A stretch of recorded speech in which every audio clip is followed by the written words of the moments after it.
This is your daily rundown, November 21st, 2018. Local and national news by KPPP-LP Radio. Hey everybody, this is Cindy. And this is Duke. You're listening to 88.1 FM, KPPP-LP Fargo-Moorhead, adding local color to your airwaves. Well, now it's time for some local news. Inform.com. UND students honor transgender people killed this year. UND students honor the lives of 22 people who have died due to transgender violence. Grand Forks, North Dakota.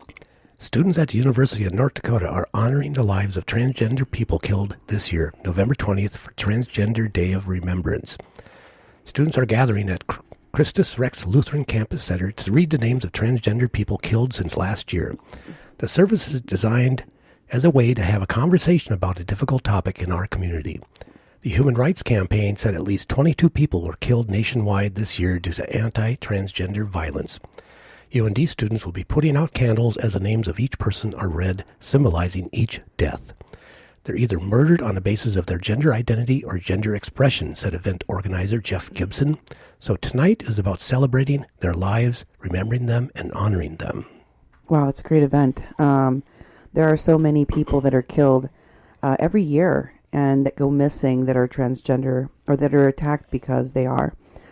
So it's kind of heartwarming to hear that they're having an event right here. Yeah, and I think it's a good way of doing it, too. It really puts out the reality by reading people's names who have been killed, and also to put attention towards transgender issues, because it's something that, is really getting buried in the press, and it's something that's been going on for many, many, many years. And it's really good that young people are taking a stand like that and putting that out there and being very public about it. I think it's a great idea. Yep, I hope it keeps on going. Okay, we have a news story from Fargo, North Dakota, from Valley News Live. SWAT situation over after a man barricades himself inside a Fargo home. The original story was the Red River Valley SWAT team was called out to a neighborhood in Fargo Wednesday over what officials are calling a domestic disturbance. Police have blocked off streets near the 300 block of 19th Street North. Neighbors tell Valley News Live that officers used flashbang grenades and then entered the home.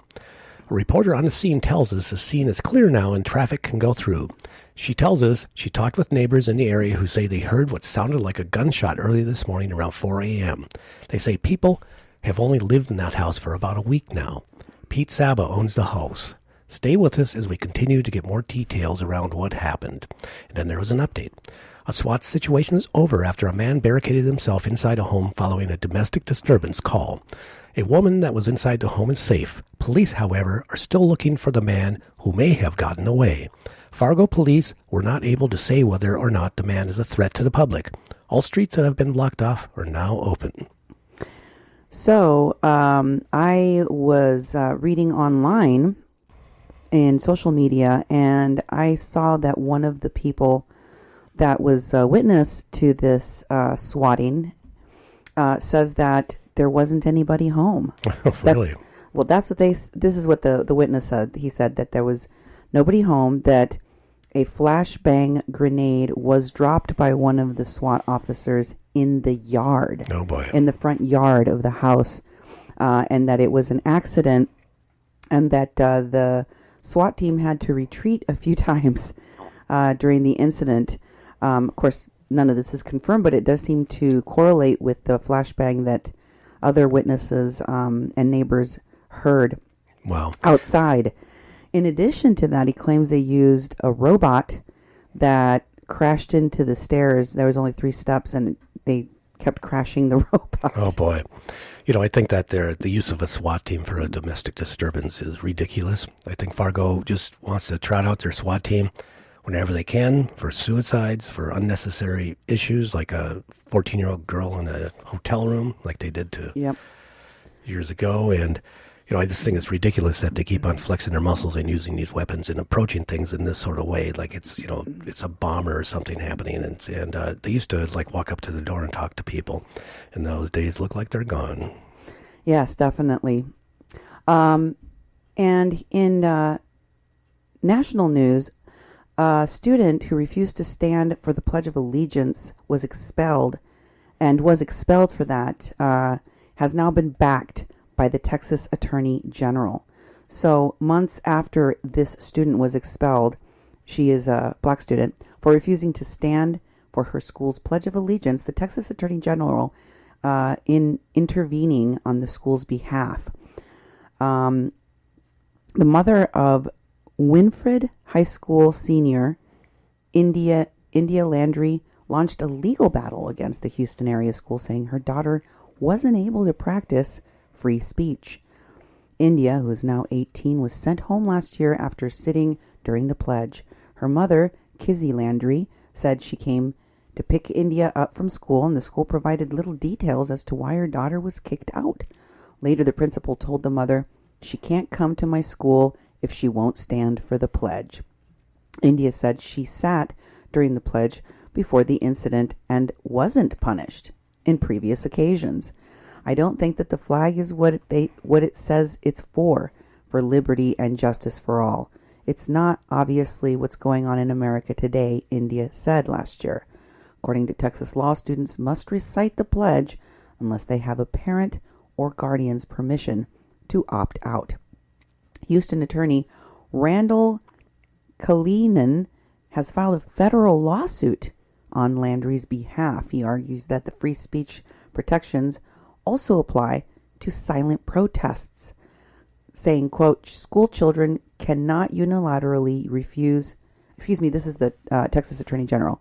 "School children cannot unilaterally refuse to participate in the pledge," Texas Attorney General Ken Paxton said in a statement this week, noting that Texas is one of 26 states with similar pledge statutes. I never heard of a pledge statute. No, I haven't either.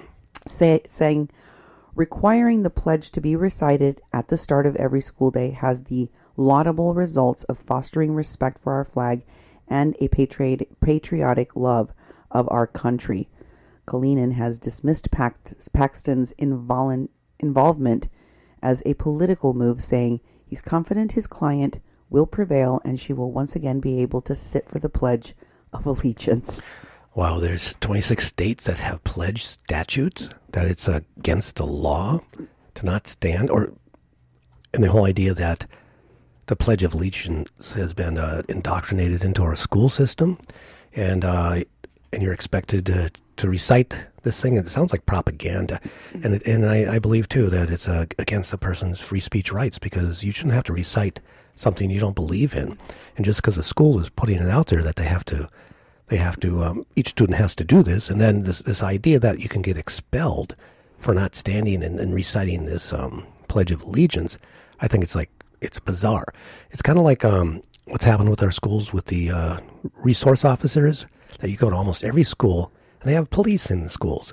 And I don't know how that crept up in our school systems, and the school districts and the school boards must have approved that. But, basically there's armed people in the schools. They're arresting people with police statutes when the school has its own policies, and they tend to supersede what the school does. We've seen many cases, especially with students of color, how they're abused by the police department. This Pledge of Allegiance requirement, I think, is something that should be a choice. And, I totally back the students in fighting and bringing awareness that, not everyone has to be, a vegetable and just do exactly what everybody else is saying, because these schools aren't prisons, but the kids are being treated like they're in prison. Well, there have been judicial fights that have gone all the way up to the Supreme Court that have found that students do have a right to protest silently or verbally.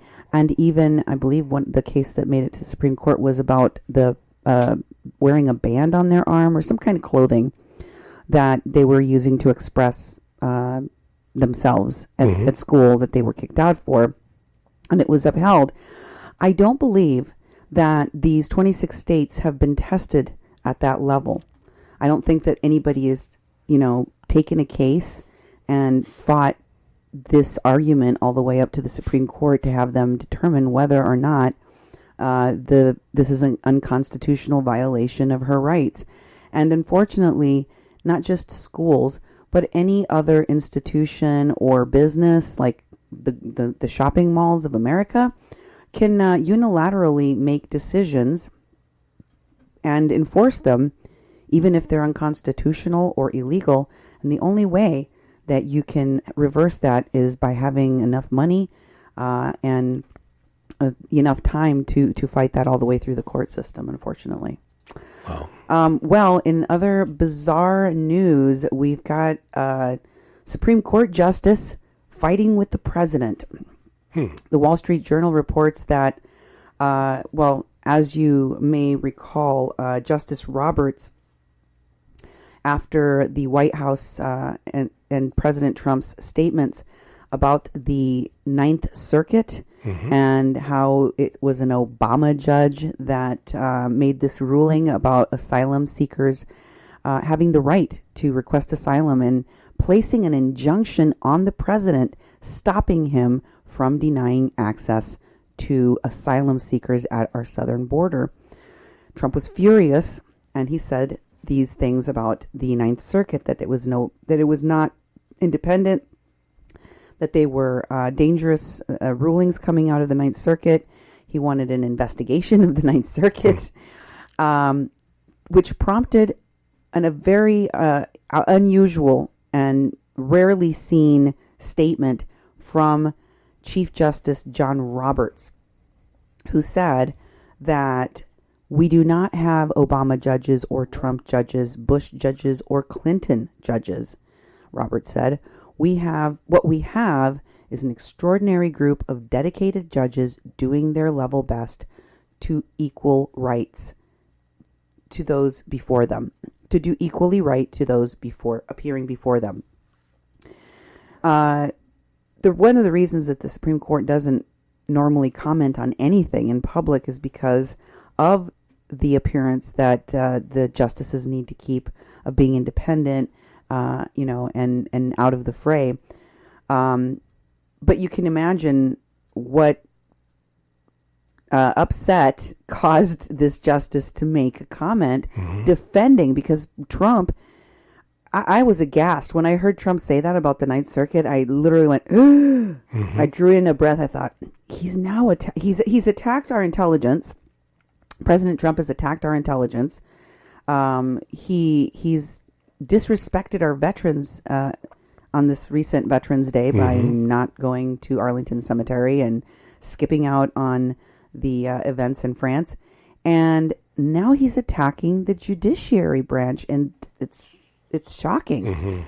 Well, Trump just couldn't leave well enough alone. He had to tweet back at the justice saying this: "Sorry, Chief Justice John Roberts, but you do indeed have Obama judges, and they have a much different point of view than the people who are charged with the safety of our country. It would be great if the Ninth Circuit was indeed an independent judiciary, but if it is, why are so many opposing views on border and safety cases filed there, and why are a vast number of those cases overturned? Please study the numbers. They are shocking. We need protection and security. These rulings are making our country unsafe, very dangerous, and very unwise." Wow, he's gone right after the Ninth Circuit and saying that when they're overturning these charges, these lawsuits, that they're causing us to be unsafe. It's a huge propaganda machine against the actual judiciary. I think it's horrible, and people will lap this up because they don't know any better. They don't understand the court system. They don't understand the rule of law, yet everyone wants to say we're a nation of laws. Well, Duke, I don't know if you realize this, but it's not just Trump. Kirstjen Nielsen, the director of Homeland Security, while standing in front of the border wall in San Diego across from Tijuana, when she gave her statement to the press, said about this decision to grant the right to asylum seekers to apply for asylum, that the lawyers who filed this lawsuit in the Ninth Circuit were venue shopping. That's what she called it, venue shopping. Wow. And she went on to pretty much echo the words and sentiments of the president against the judicial branch, because I don't differentiate an attack on the Ninth Circuit as, this part of the map that is being, this part of the judiciary that's being attacked. One little arm of it or a branch of it. No, you can't sully the judiciary without sullying the entire thing. Exactly.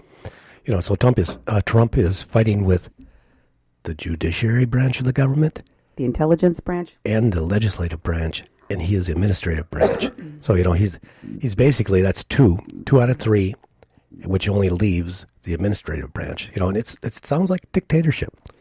One of the reporters in that press pool with the Department of Homeland Security Director Kirstjen Nielsen asked about this ruling and said that the judge essentially had ruled that Trump is the administrative branch, as you just said, and that he does not have the ability to make law. He cannot legislate. He cannot legislate from the bench. I mean, from the White House, from the Oval Office. And she responded by saying that the Muslim ban that went to the Supreme Court was upheld.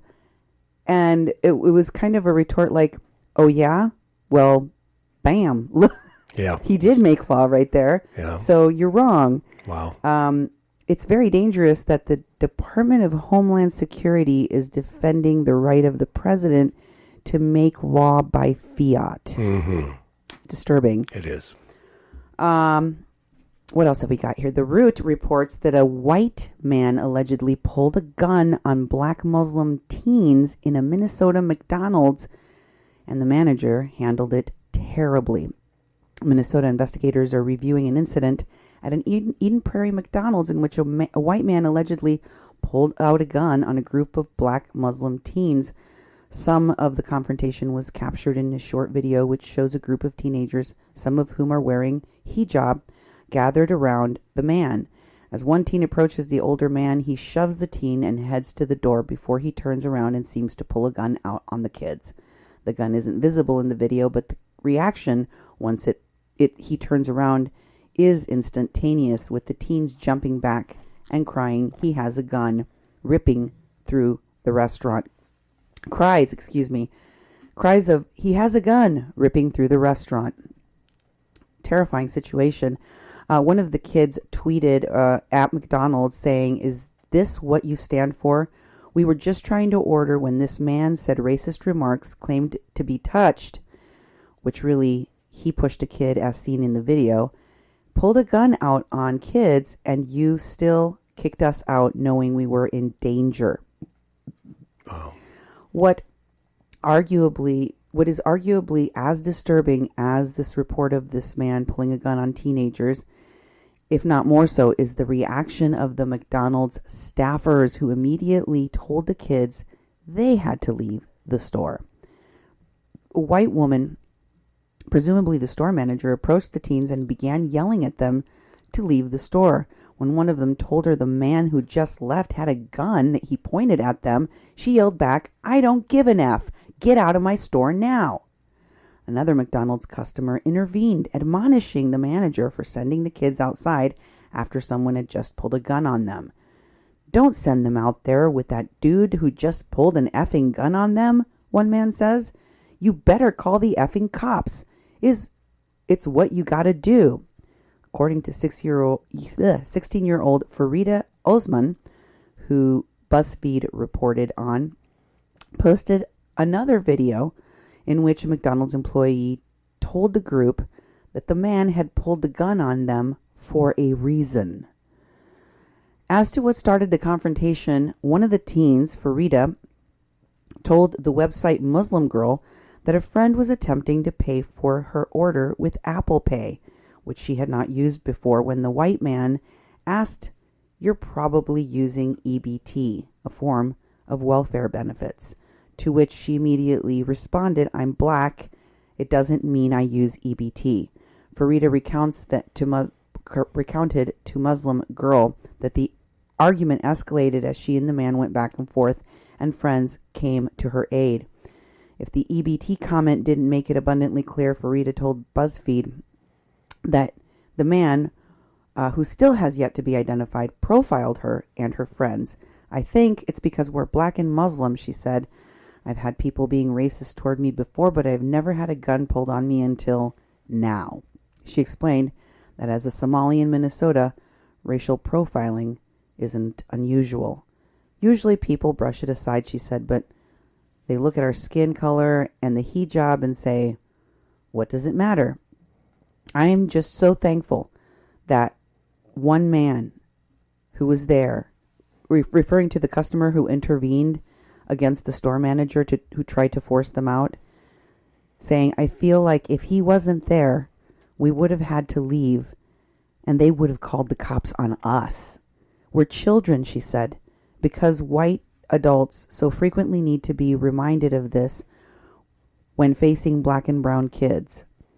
If the good guy who helped us wasn't there to help, we would have been kicked out and we could have been shot. Wow, that's horrible. And this happened in Minnesota. Eden Prairie. Yeah. And Yep, local news still. Yep, very local news. And the idea that someone could wave a gun around the McDonald's and then the victims are the ones that are kicked out. I mean, that to me is really, really bizarre. That McDonald's is basically, they should be called out on this continually, until they actually have a better policy and that manager is held to account and their staff is held to account and have a procedure when someone brings weapons into the McDonald's. In Fargo, they're sending the SWAT team over for domestic disturbance. In here in Eden Prairie, they're not sending the cops out at all when a man's waving a gun in a McDonald's. I think it's horrible and they need to be held accountable. Well, to be fair, the Eden Prairie police are investigating the situation. The man has yet to be identified. And there's an update in which the owner of the McDonald's franchise in question has put out a statement apologizing for the incident. Although I will say, he basically says that they take the safety of their customers very seriously. Yeah, might want to get rid of that manager then. No kidding. The Oregonian is reporting that a black FedEx driver who fatally punched a man for calling him racial slurs will not be prosecuted. A FedEx driver was found legally justified in punching a man in northeast Portland who later died after the stranger called the worker racial slurs and tried to hit the driver first. The Multnomah County District Attorney's Office announced on Monday. There was no indication that Timothy Warren intended to kill Joseph Magnuson when Warren's punch connected above Magnuson's left eye near Northeast Hoyt Street and Northeast 29th Avenue, September 26th, Senior Duty District Attorney Adam Gibb wrote in a memo declining to prosecute Warren. A county medical examiner later determined Magnuson was in, quote, extremely poor health beforehand, and that his fall to the ground aggravated pre-existing medical conditions and led to his death. Witnesses described Magnuson as starting the conflict, yelling at Warren as the delivery worker was driving through the area. They said Magnuson repeatedly called Warren the N-word and other aggressive and abusive phrases after the driver stopped his truck and tried to speak with Magnuson about the behavior. Gibbs wrote that Magnuson may still be alive if Warren had kept driving, but, quote, the decision by Warren, who is black, to not let the racist vitriol to which he was being subjected to go unanswered is not of legal significance. That's stunning to me. Yeah, it is. Not because I don't think it's fair, but because it's just stunning to me that he was treated fairly under the law. Mm-hmm. Yeah, as a black man, yes. Because, I've never heard of a district attorney say that a decision by any black man, take out Mr. Warren's name, the decision by a black man to not let racist vitriol go unanswered is justification for a defensive killing. Mm-hmm. As you just saw, these teenagers had a gun pulled on them, and the manager attacked them and refused to call the police. Mm-hmm. If it hadn't been for a bystander, they could have gotten shot by that guy. Mm-hmm. The story goes on to say, the district attorney, went on to say here that Oregon law contains no duty to retreat, and that Mr. Warren was within his right to exit his vehicle and verbally challenge the manner in which Mr. Magnuson was addressing him. And the memo said Mr. Magnuson was the initial verbal aggressor. Mr. Warren responded in kind. Mr. Magnuson then escalated and became the initial physical aggressor. Mr. Warren, again, responded in kind.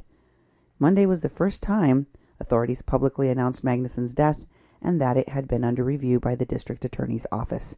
It marks at least the fourth homicide in Portland this year, legally determined to have occurred, in self-defense, and the third to happen while a person was defending themselves while working. Well, the cops have been using that their life is in danger to kill people.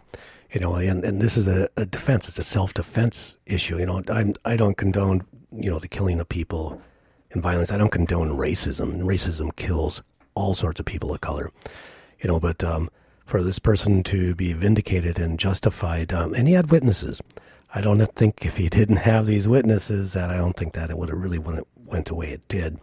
But I applaud the judges for actually, standing up for someone's rights not to be abused and called racist remarks, because it always leads to violence. It always leads to violence from the people who are racist. So for him to stand up and decide to, hit this guy to stop him, I think is totally justified.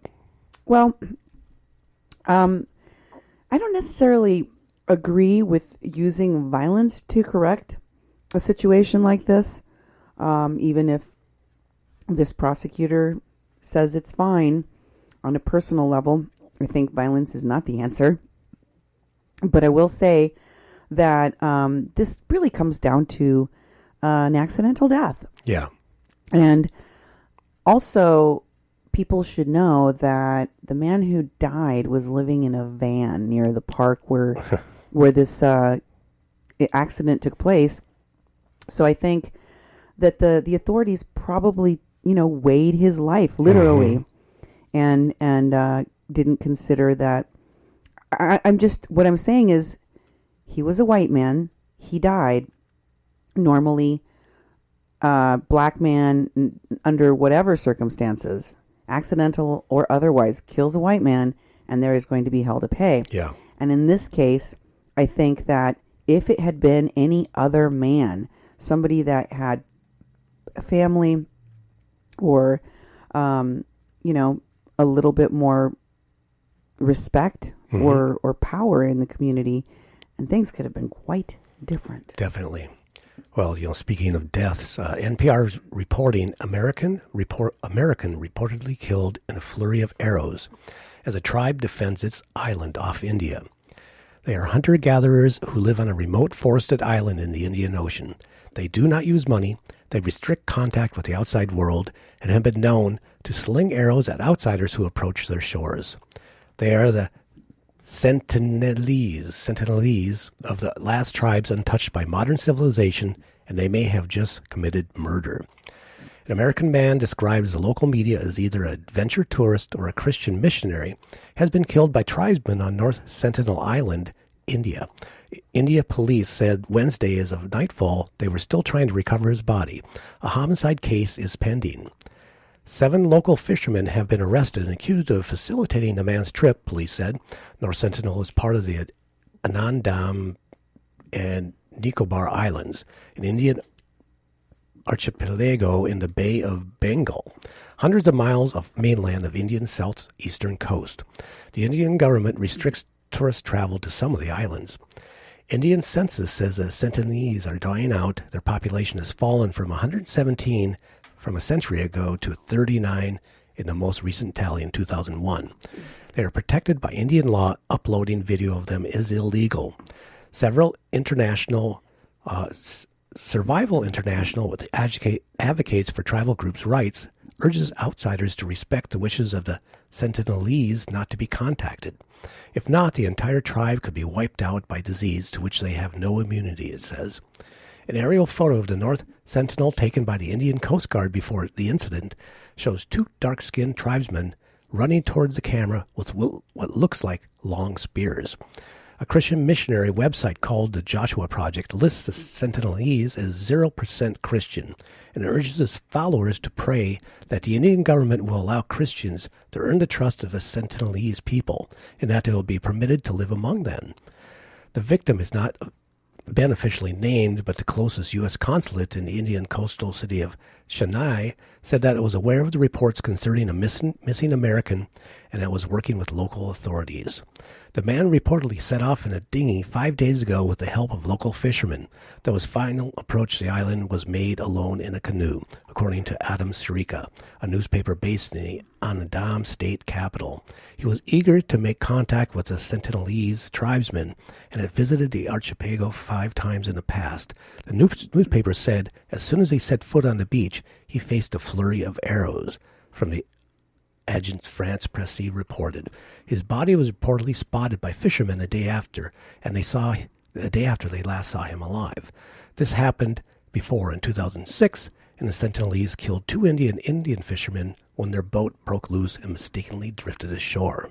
Dang. Wow. Moral of the story, don't go near that Sentinelese island. I guess, and it's like, it's unfortunate, but and the story kind of points that the person might have been there to try to Christianize the people and just to have contact. It's very, very wise for the government to say, stay out.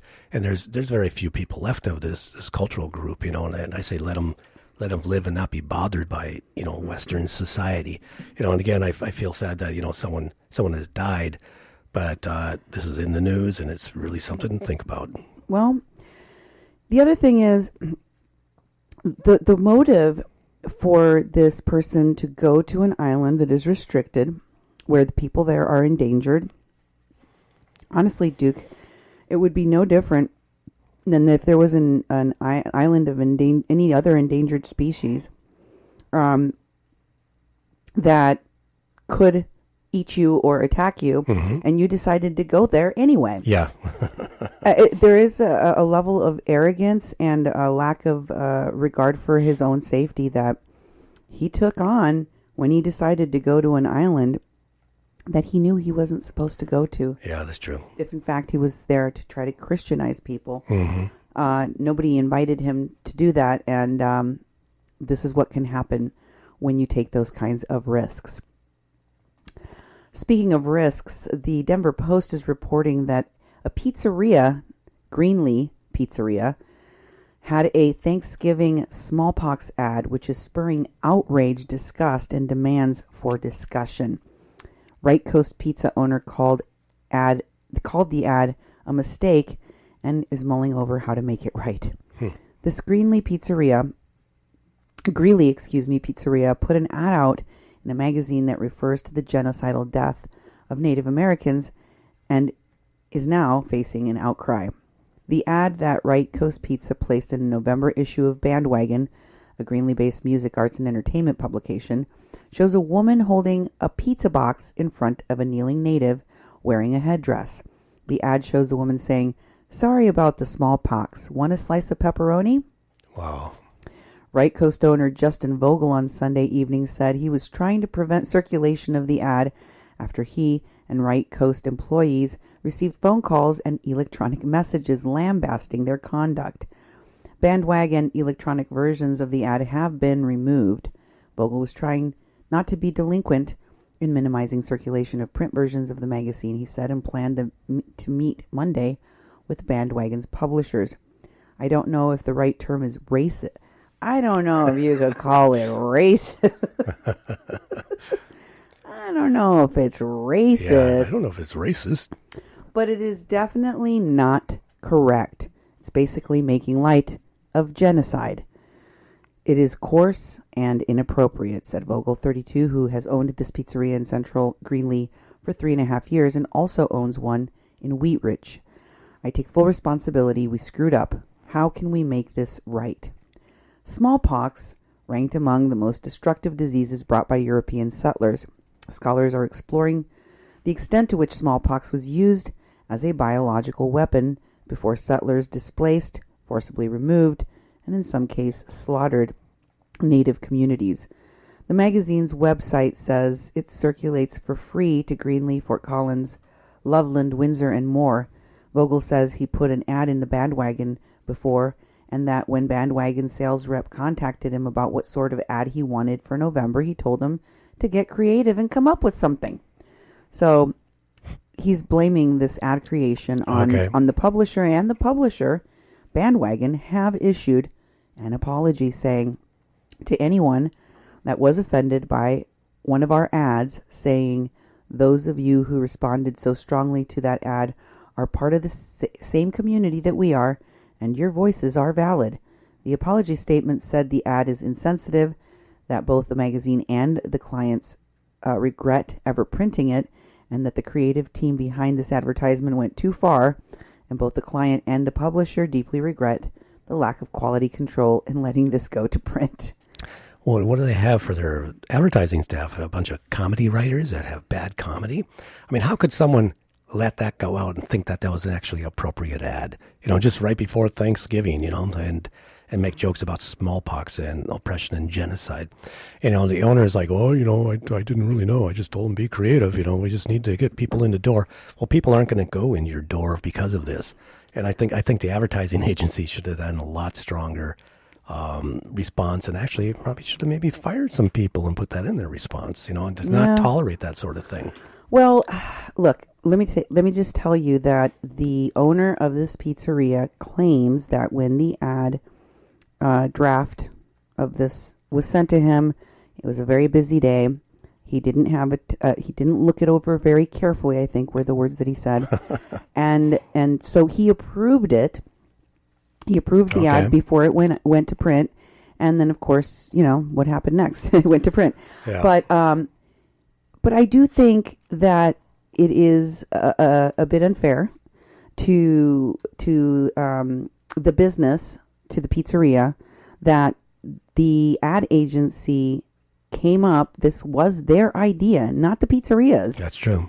And they sent, and I would tend to believe that this pizza owner didn't want to have this kind of negative publicity.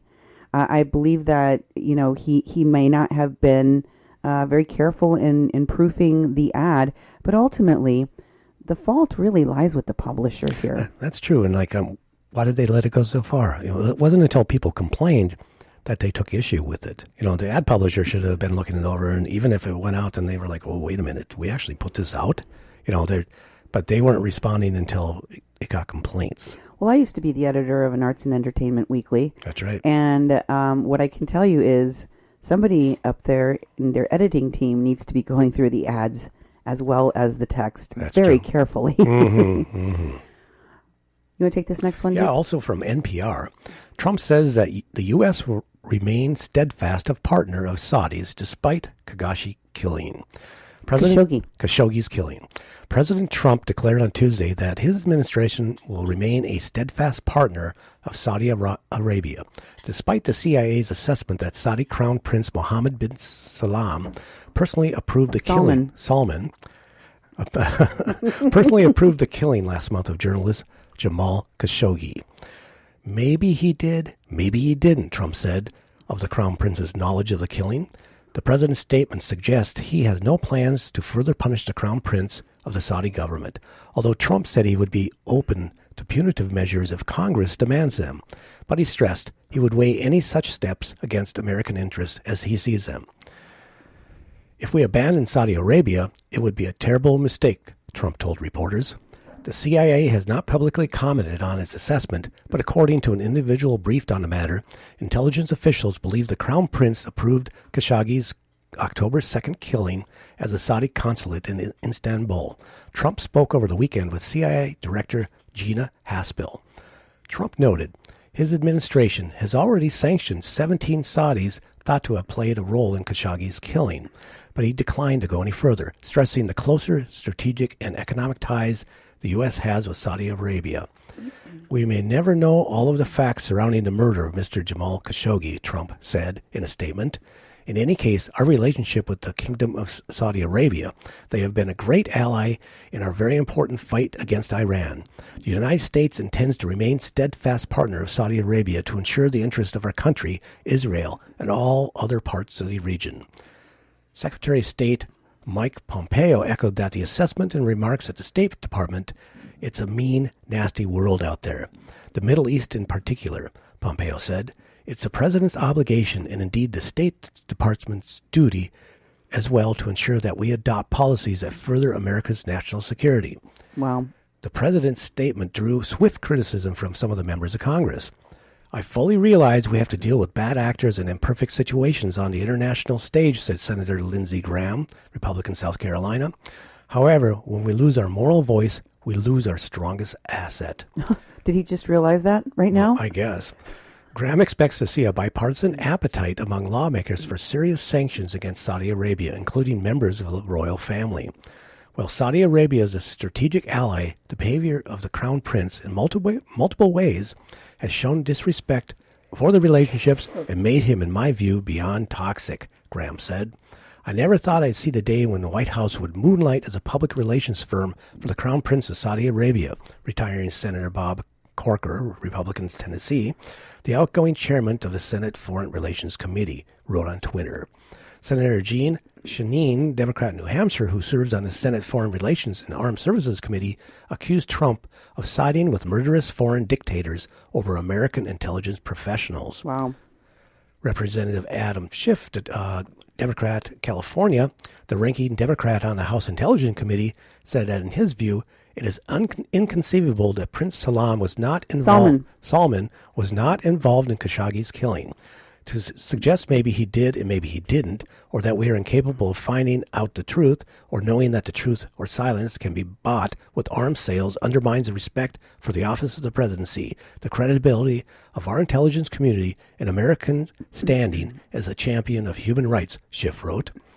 In a reaffirming support for Saudi Arabia, Trump highlighted the country's role in keeping oil markets well supplied, as well as Saudi arms purchased from the U.S. If we foolishly cancel these contracts, Russia and China would be enormous beneficiaries, Trump said. Experts say the president exaggerates the value of the arms deals and the ease with the Saudis could switch suppliers. Earlier this month, the U.S. stopped providing refueling support for the Saudi aircraft fighting a proxy war in Yemen. Trump said the Saudis would gladly withdraw from Yemen if Iran would do the same. The war in Yemen has produced what the UN describes as the worst world humanitarian crisis, with more than 8 million people facing the threat of famine. Well, it's more like genocide. Yeah. It's people are not likely to die. They are dying. They're dying by the millions. They're starving. Photos coming out of people that are dying of starvation are truly terrifying. And the fact that the United States has been participating in that genocide by helping the Saudi Arabians should be a sign of how we have lost our moral values and our way in protecting human rights. But the killing of a U.S. journalist, and I'm going to call him a U.S. journalist because he was working for the Washington Post, which is a U.S. publication. And he lived in the United States, too. Yes, he was a U.S. resident and a U.S. journalist. Everybody keeps calling him a Saudi Arabian citizen killed by Saudi Arabia. And the president even went so far as to say that, well, the Saudis were calling him an enemy of the state. Like, it wasn't enough that he sided with the murder of Khashoggi in this case. He had to add salt in the wound and posthumously call him a possible terrorist. Yeah. To the Saudis, justifying the murder of this journalist. But for me, it's really a blow to free speech rights and the Fourth Estate to have a check on power and authority in our government, because this comes on the heels of the battle with Acosta. Yes. He punished and sanctioned Acosta much harder for simply asking a question than he did to Mohammed bin Salman. And he had harsher words for CNN and Acosta and Adam Schiff that's right. than he's had for a murderer of a U.S. journalist. I never thought I'd see this kind of rhetoric coming from a U.S. president in terms of the press. But here we are. And, I think the American people are starting to see the style which Trump uses. If you will recall, when the news of Khashoggi's death first came out, the president himself said that it looks really, really bad. We don't have all the details yet, But if it turns out that Mohammed bin Salman had something to do with the killing of Khashoggi, there was going to be very serious repercussions. There are no repercussions. There are zero repercussions. So, and this is true for many of the things the president has done. When the obvious information about what something that just happened comes out and he's confronted with it, like the wildfires, like anything, his first reaction is to say, or when he was criticized as the greatest threat to democracy by one of our military, his first reaction is to say, "No, hold on a minute. We don't know for sure, even if it's completely false that we don't know." Yeah. Even as report has just come out saying the CIA has, your intelligence agency. Remember what he did in Helsinki? Mm-hmm. He denied that the intelligence of our country is valid and said, "We don't know. We don't know what's going on." And when over time, he wastes time, he bides his time, keeping people that are questioning him about the reality of the world, the news of the world, at bay until he no longer can, and then he simply justifies his right to not do anything. That's right. Now he's getting pushback from Congress. Now he's basically pushing back harder. He has to stay what he said. He's not going to go back on what he said, even though he's lying. He's ignoring the truth, and that's just it has to be his idea before he says anything. I think that the most cogent comparison here was that we're basically able to buy an American president's silence and complicity in the murder of one of our residents or citizens, especially if they're a journalist, I guess. As long as there's a nice fat arms deal in the exchange. But it's been pointed out that he keeps on inflating that arms deal and lying about things about the arms deal. So that part's not even true with his justification for keeping this relationship. And it's like, think about it. Do we want to build up a lot of arms with Saudi Arabia in the Middle East? I mean, come on, just to protect their oil fields. Remember, we went to war with them to support them before, Apparently so. Well, we've been reporting on the wildfires in California, and here's an update from today. It's from CBS Associated Press. Heavy rain may trigger mudslides in areas recovering from California wildfire. Uh-oh. Yeah, this is bad. Heavy rain in Northern California during the next few days could help crews battling the devastating campfire, but it could also bring mudslides and complicate recovery efforts. The Butte County Sheriff's Office said at least 81 people died in that fire. Oh, my God. There are 870 people unaccounted for. Officials need to make direct contact with the missing person before they can be removed from the list. The campfire has destroyed more than 13,000 homes. This is certainly one of the worst fires in California history, and it's the most destruction I've ever seen in my career, California Fire Operations Chief Josh Briscoff said. Boy, it's really bad, but here's some current facts. There are current numbers of Wednesday morning from the Cal Fire in the Los Angeles County Fire Department. The campfire, the one location in Butte County, 153,336 acres have been burned. Wow. The fire is 80% contained. There's been 81 fatalities confirmed, and 870 people are unaccounted for. But the structures, there was 18,421 structures destroyed. 13,778 were residences, 514 were commercial, and 4,129 were other buildings. Now, with the Woolsley Fire, the location in Los Angeles County, Ventura County, there have been 96,949 acres burned. This fire now is 96% contained. There were 3 fatalities confirmed, and 1,500 structures were destroyed, and 341 were damaged. So the devastation is huge. Luckily, in the Los Angeles County, Ventura County, Woolsley Fire, they believe it's 96% contained, but the other fire was 80% contained, but now they're getting a bunch of rain. And, when you have the foliage has been burned away, it's a lot weaker, and these heavy rains are going to have mudslides, so that could devastate roads, and any, search efforts, things can get buried, and people can get hurt, and more structures can get destroyed because of that. So that's very bad news.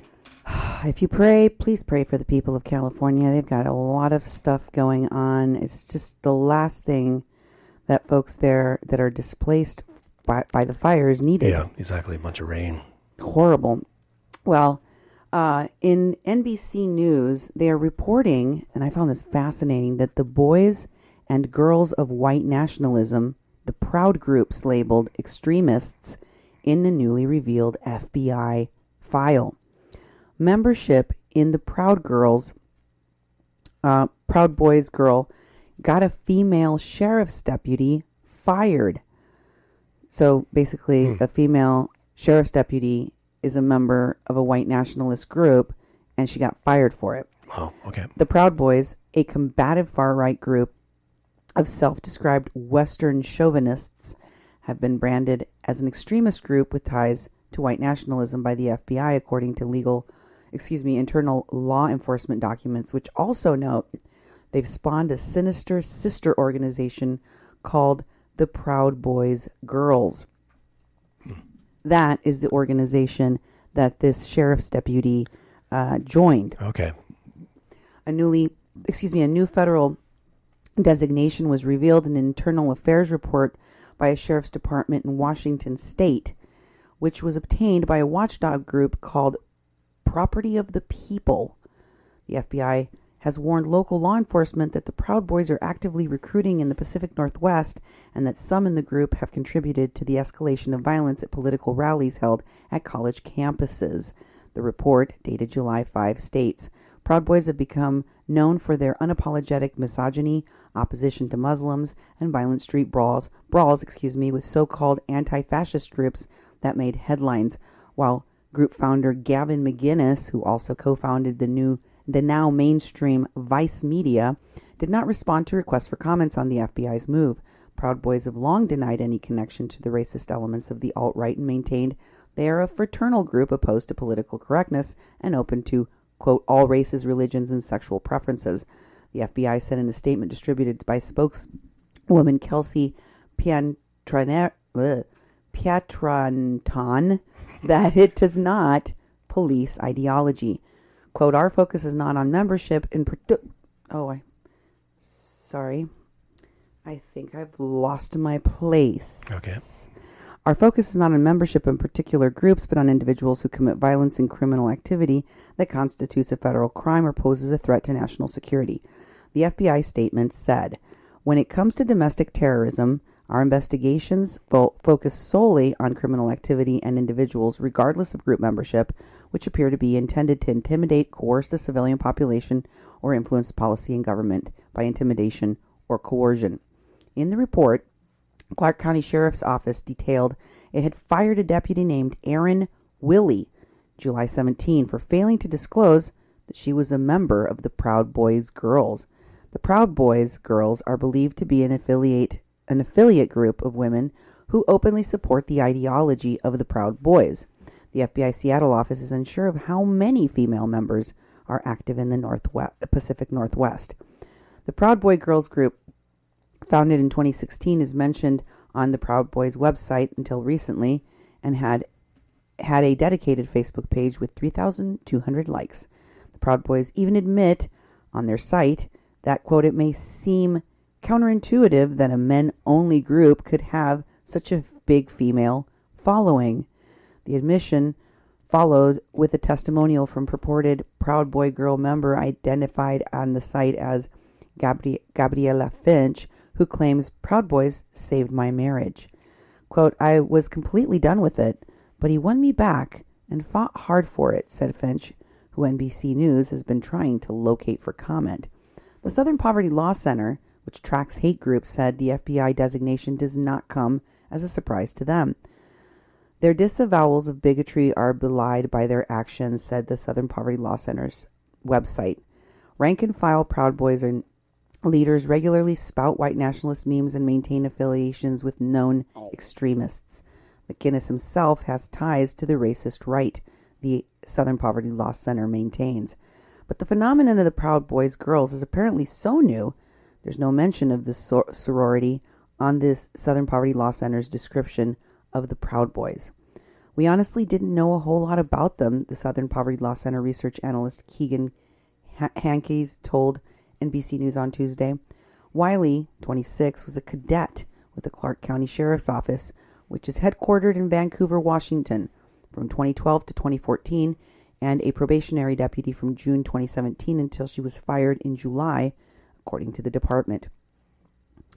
Writing in the report, Clark County Sheriff's Commander Michael McCabe said the department had no inkling Wiley was involved with the group until the Columbian newspaper in Vancouver reached out for the ex-deputy's work history. The department later learned the newspaper had gotten a photo of Wiley wearing the Proud Boy girls apparel, most likely from a spurned boyfriend identified in the report as Graham Jorgensen. Under questioning, Wiley admitted she videotaped Jorgensen being pummeled as part of his initiation into the Proud Boys, but investigators found no direct link to Aaron actively participating on or off duty in any overt form of hate speech or discrimination beyond wearing and selling their merchandise. Aaron Wiley comes across as a tolerant person and someone who would not promote hate speech, the report states. Still, Wiley acknowledged that she did not disclose that she was a member of Proud Boy Girls when she was hired as a deputy. Aaron either knew or should have known that any affiliation with and or promotion of the group Proud Boys and Proud Boys Girls would be prohibited by the sheriff's office. Reached by telephone, Wiley said, "If you have any questions about this, you can talk to my attorney." She then hung up without giving the name or number of her lawyer. Oh, yeah. Good. Oh, welp. Yep. Oh, and one final thing, I wanted to throw this in there, even though we don't have time for much commentary on it, but Michael Avenatti will not be charged with a felony and domestic violence arrest. Los Angeles County District Attorney has now referred the case for a possible misdemeanor charge. So, Los Angeles prosecutors are declining to charge Michael Avenatti with felony stemming from that arrest last week. LA County District Attorney bumped the case down to the City Attorney's Office, and a separate Southern California prosecution agency will have to determine whether they press misdemeanor charges. Marielle Minuti, who received a temporary restraining order against Avenatti, claimed that he roughed her up by grabbing her wrist and throwing her out of his apartment. A case presented today by Los Angeles police involving Avenatti has been referred to the Los Angeles Attorney's Office for misdemeanor filing consideration, said a statement. The lawyer said that they were happy with the DA's, Avenatti said he was happy with the DA's decision, saying, "I'm grateful the Los Angeles County District's Office has rejected filing any charges against me after a fair, careful, and thorough investigation. I've maintained my innocence since the moment of my arrest." So, I guess he's off the hook. Okay. To get more news like this, follow us on Facebook at Mexican Online, The People's Press Project, and KPPP Radio. You can also tweet us at media_PPP and subscribe to our YouTube channel at Duke1517. That was your daily rundown.